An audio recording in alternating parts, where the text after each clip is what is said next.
Apple's MacBook is one of the best built laptops you can buy today. Its unibody design is fantastic and feels wonderful in the hand. Unfortunately, there aren't many Windows machines that match Apple's level of build quality, but I think I've come close to finding one with the Dell XPS 15.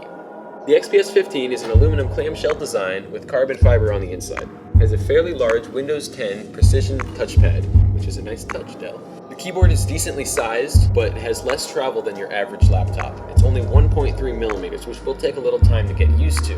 After you do, it's not too bad. On the right side, you have a Kensington lock, a battery indicator, a USB 3.0 port, and an SD card slot.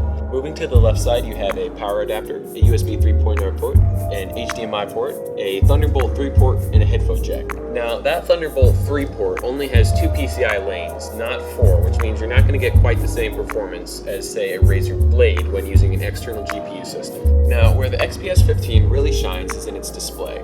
There are 2 options, the 1080p matte display or the 4K glossy touchscreen model. I have the 1080p display here, which is better for battery life.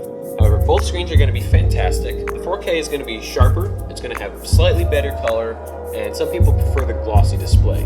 Now, the 1080p display is still fantastic. It's not quite as color accurate, but it is still very, very good. One thing to note about the matte display is that some users have noticed ghosting issues, which means the screen is blurry when scrolling web pages with text and when gaming. I personally haven't noticed it, I've had no issues with it, but it's also just something to keep in mind. Now, the last thing to talk about on the display is the bezels, or rather the lack thereof. Bezels are so small, it makes the laptop fit in a 14-inch laptop footprint while having a 15.6-inch display. It's really a unique and awesome viewing experience.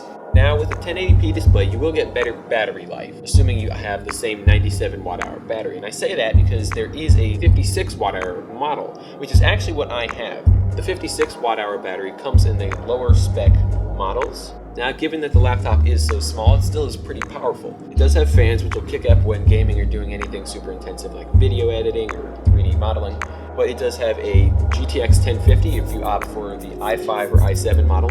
RAM starts at 8 gigs and goes all the way up to 32. Processors range from i3, i5, and i7. The i3 model comes with Intel's integrated HD 630 graphics. All the other models have GTX 1050s in them. The 1050 is a nice step above GeForce's 960M graphics card from last year, which means you can play some games. You're not going to be playing any AAA titles on the highest settings, but you can play pretty much any game you want as long as you're willing to turn the settings down.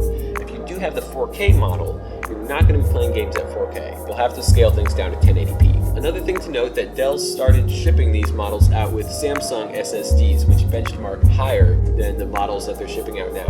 They switched somewhere in their production to Toshiba drives, which they're still very fast, and you're not really going to notice a difference. But the review units that shipped out in early February do have a little bit faster drives. Now, there are 2 battery options. There's the 97 watt-hour battery and there's the 56 watt-hour battery. My version has the 56 watt-hour battery. It's okay. It's nothing to write home about. It's nothing super fantastic for a laptop, but it gets me about 4 to 6 hours of usage depending on what I'm doing, web browsing, video watching, and Word document, that kind of thing. I was able to get a little bit more battery performance out of my laptop by undervolting the CPU. I got about an extra half an hour to an hour out of it.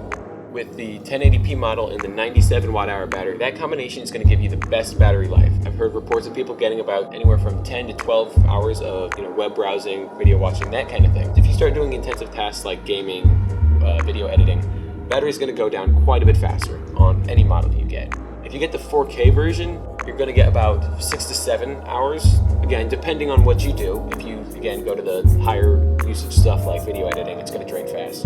I remember I can play about maybe an hour and a half of Rocket League on my laptop with the smaller battery before it dies.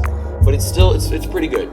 Now, if you're the type of person that's going to want to unplug your laptop in the morning, go to the office, and work all day without touching the charger, you're going to want to get the 1080p 97 watt-hour battery. If you're like me, where you're just going to take the laptop to class for a couple hours, come home, and plug it into the charger, the 56 watt-hour battery will be sufficient.